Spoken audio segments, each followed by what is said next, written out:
Sebagaimana yang tertuang dalam Undang-Undang Nomor 3 Tahun 2020 tentang kewajiban perusahaan tambang mineral dan batubara, PT Aman Mineral Nusa Tenggara atau AMNT melakukan pelunasan pajak produksi, yakni 4% bagi pemerintah pusat dan 6% untuk pemerintah daerah.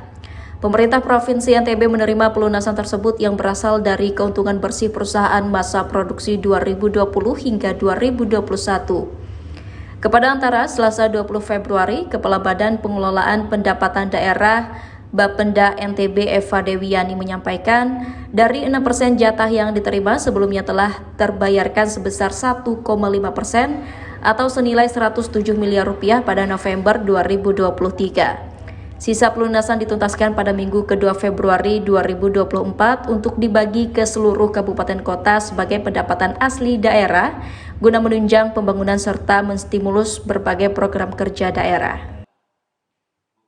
Nah, yang 6% inilah yang dibagi kepada provinsi sebesar 1,5%. Kemudian untuk kota atau kabupaten penghasil mendapat bagian yang lebih besar, yaitu 2,5%, dalam hal ini yaitu Kabupaten KSB, karena PT AMT ada di wilayah Kabupaten Sumbawa Barat.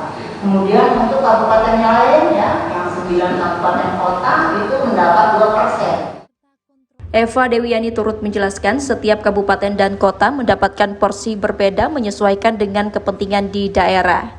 Dijelaskannya Kabupaten Sumbawa Barat sebagai daerah penghasil mendapatkan 2,5% atau senilai 181 miliar rupiah.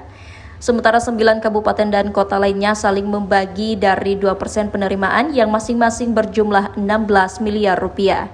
Dari Mataram, Nusa Tenggara Barat, Kusnandar, Kantor Berita Antara, mewartakan.